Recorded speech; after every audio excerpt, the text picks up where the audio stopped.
Hello hello hello નમસ્કાર છે તમારો મારી યુટ્યુબ ચેનલમાં. તો આપણે આજે સોલ્યુશન કરવાના છીએ આંકડાશાસ્ત્રનું વિભાગ એનું. તો ચલો ચાલુ કરી. એક સતત ચલની કિંમતો 0, 1, 2, 3, 4 માટેની આવૃત્તિઓ અનુક્રમે 2, 4, 6, 8, 14 છે. તો ચલની કિંમત 2 ને અનુરૂપથી વધુ સંચય આવૃત્તિ કેટલી થાય? તો કે 28. બીજું, જર્મન શબ્દ સ્ટેટિસ્ટિક સૌ પ્રથમ કોના દ્વારા વપરાયો હતો? તો કે ગોટફ્રીડ એકેનવોલે દ્વારા. તપાસ હેઠળની વ્યક્તિઓની સંખ્યા વધારે હોય અને તેઓ વિશાળ ક્ષેત્રમાં ફેલાયેલી હોય ત્યારે કઈ પદ્ધતિ વધારે ખર્ચાળ નીવડી શકે? તો કે પ્રત્યક્ષ તપાસ. સી. જ્યારે સમષ્ટિ વિસ્માંગ હોય ત્યારે કઈ નિદર્શન પદ્ધતિ ઉપયોગ કરવામાં આવે છે? તો અહીંયા તરિત લખ્યું છે પણ તરિત નહીં આવે, સ્તરિત આવશે. બી. સ્તરિત.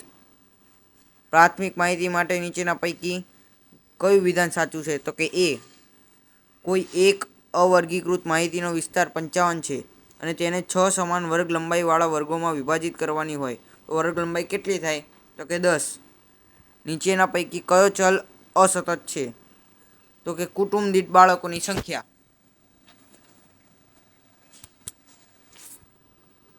કુટુંબ દીઠ બાળકોની સંખ્યા.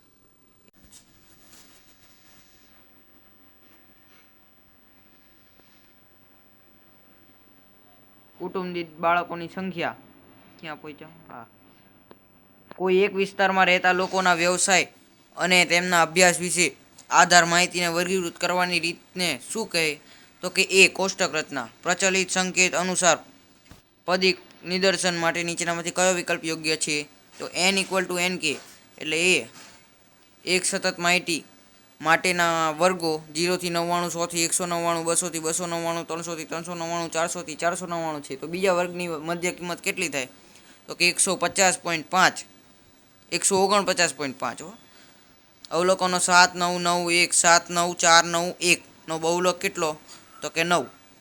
5 અવલોકનોની માહિતી માટે સિગ્મા x - 9 = 0 હોય તો મધ્યકની કિંમત કેટલી હોય? તો કે સી. x બાર = 9. એક ગુણોત્તર શ્રેણી માટે જો r = 1 અને s5 = 625 હોય તો પ્રથમ પદ જણાવો. તો કે સી. 625. 625 જ થાય. 50 અવલોકનોનો સમૂહમાં મધ્યસ એટલે શું? તો કે 25.5 માં અવલોકનની કિંમત.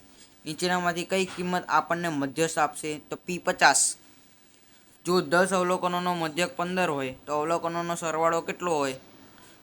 તો 150. ગુણોત્તર શ્રેણી 4, 2, 1 ખાલી જગ્યા માટે 5 પદોનો સરવાળો શોધો. તો કે બી. 31/4. એક માહિતીના પ્રથમ અને તૃતીય ચતુર્થકો અનુક્રમે 30 અને 50 હોય તો ચતુર્થક વિચલનાંકની કિંમત કેટલી થાય? તો 0.25. એક શ્રેણી k1, k2, k3 અને kn નું પ્રમાણિત વિચલન 5 છે. તો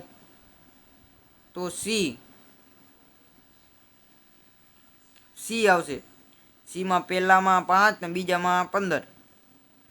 20મું, નીચેના પૈકી કયું માપ એકમથી મુક્ત છે? તો કે ચલનાંક. દ્વિપદી વિસ્તરણનું પ્રથમ પદ ખાલી જગ્યા છે. તો કે બી. xn.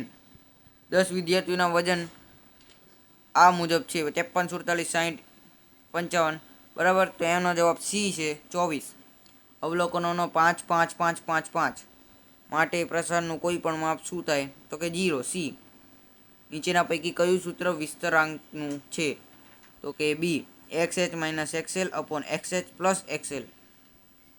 25મું, દ્વિપદી વિસ્તરણમાં સહગુણકોના ત્રિકોણની રચના કોણે કરી હતી? તો કે એ. બ્લેઝ પાસ્કલે. Blaise Pascal. યાદ રાખજો. આવા નામ ના હોય ને યાદ રાખવાના, આઈએમપી હોય. જો સમૂહ એ નો ચલનાંક એ સમૂહ બી ના ચલનાંક કરતાં ઓછો હોય તો કયો સમૂહ ચલની દ્રષ્ટિએ વધુ સ્થિર ગણાય? તો કે એ. જો q3 - m અને m - q1 હોય તો વિષમતાનો પ્રકાર જણાવો. તો કે ઘન. એ. 28મું, વિતરણ x નો વિષમાંક 0.99 અને વિતરણ y નો વિષમાંક 0.90 હોય તો આવશે જવાબ એનો એ. x વધુ વિષમ છે.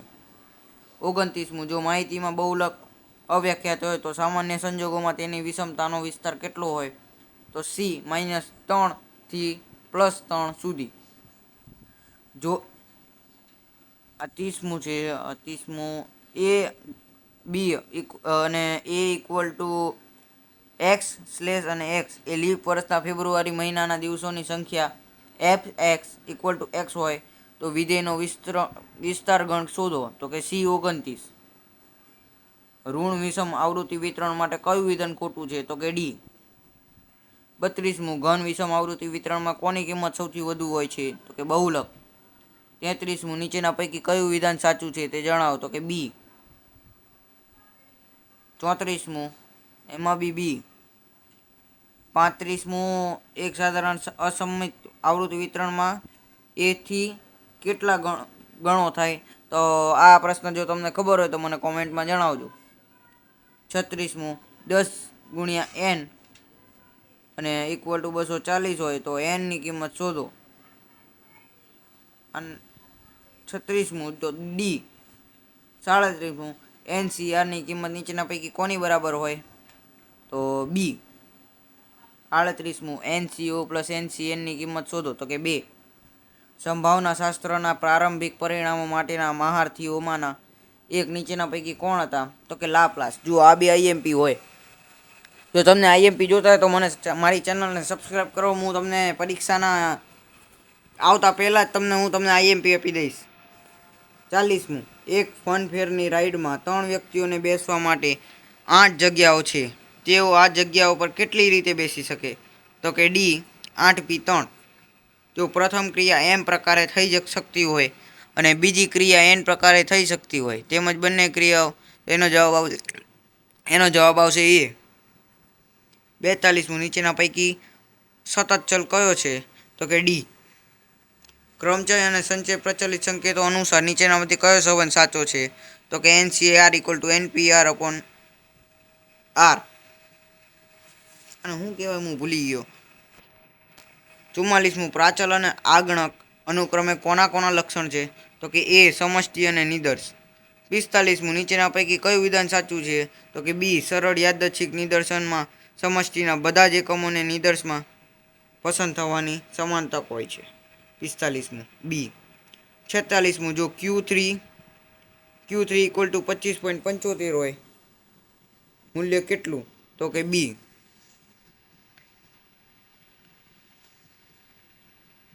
47મું એક સમષ્ટિમાંથી પસંદ કરેલ નિદર્શમાં નીચેનામાંથી શાનો સમાવેશ થાય? તો કે ડી. સમષ્ટિના બધા જ એકમો. ડી આવશે હો, સી નહીં આવે, ડી આવશે. જો સમષ્ટિમાં છુપા આવર્તન હોય તો કઈ નિદર્શન પદ્ધતિ પર તેની અસર સૌથી વધુ થાય? તો કે સી. પદિક નિદર્શન. માહિતીનું કાર્યક્ષેત્ર વિશાળ હોય ત્યારે કઈ નિદર્શન પદ્ધતિ ઉપયોગમાં લેવામાં આવે છે? તો કે સરળ યાદચ્છિક નિદર્શન પદ્ધતિ એ. 50મું આપેલ માહિતીમાં ખુલ્લા છેડાવાળા વર્ગો હોય તો કઈ સરેરાશ શોધવી પડે? તો કે બી. મધ્યસ્થ. 51મું નીચેનામાંથી કઈ પરિસ્થિતિમાં નિદર્શન અનિવાર્ય નથી? તો કે સી. 52મું નીચેના પૈકી કયું પ્રસારમાનનું નિરપેક્ષ માપ છે? તો કે ડી. વિસ્તાર. 53મું એક વિધેય માટે નીચેના પૈકી કયું વિધાન સાચું છે? તો કે સી. જો f x equal to 2x minus એક્સનો સ્ક્વેર હોય તો f0 ની કિંમત કેટલી થાય? તો કે 0 જ થાય. એ. 55મું વિધેય એફ એ અને બી માટેના વિસ્તાર માટે નીચેના વિધાનો પૈકી કયું વિધાન સાચું છે? તો એ. બે ભિન્ન વિધેયો સમાન થાય તે માટે નીચેના પૈકી કઈ શરત પર્યાપ્ત છે? તો કે સી. એ અને બી બંને. 57મું fx ઇક્વલ ટુ કે અને એક્સ એન એ કયા પ્રકારનું વિધેય છે? તો કે સી. અચળ વિધેય. 58મું એફ એ બી માટે એ ની પ્રત્યેક કિંમત માટે ગણ બી માં ફક્ત એક જ પ્રતિબિંબ મળતું હોય તેને કેવા પ્રકારનું વિધેય કહેવાય? તો કે અચળ વિધેય. 59 એક ચલ માટે મધ્યક 10 અને ચલના 60% હોય તો ચલનું વિતરણ કેટલું થાય? તો આ બી તમે મને કોમેન્ટમાં જણાવજો જો તમને આવડતું હોય તો. અને એક વિધેય માટે નીચેના પૈકી કયું વિધાન સાચું છે? તો કે એ. ગુણોત્તર શ્રેણી 0.4 0.04 0.004 નો સામાન્ય ગુણોત્તર જણાવો. તો કે ડી. 0.1. 62મું ગુણોત્તર શ્રેણી 1√3 3√3 નું પાંચમું પદ શોધો. તો કે એ. 9. 63મું જો ગુણોત્તર શ્રેણીનો સામાન્ય ગુણોત્તર 1 હોય અને S10 ઇક્વલ ટુ 44 હોય તો પ્રથમ પદ જણાવો. તો કે 4 થાય. સી જવાબ સી આવશે 64. જો m minus x bar equal to -1/2s તો જેની કિંમત કેટલી થાય? તો કે બી 3/2. 65. એક ગુણોત્તર શ્રેણીમાં T1 ઇક્વલ ટુ a અને T5 ઇક્વલ ટુ 1/a, જ્યાં એક 0 હોય તો ત્રીજું પદ મેળવો. તો કે બી 1.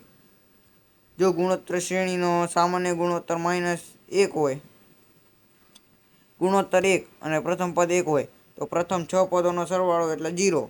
બરાબર. ગુણોત્તર શ્રેણી 0.2 અને 1 5, ખાલી જગ્યાનું છઠ્ઠું પદ જણાવો. તો કે 625 ડી.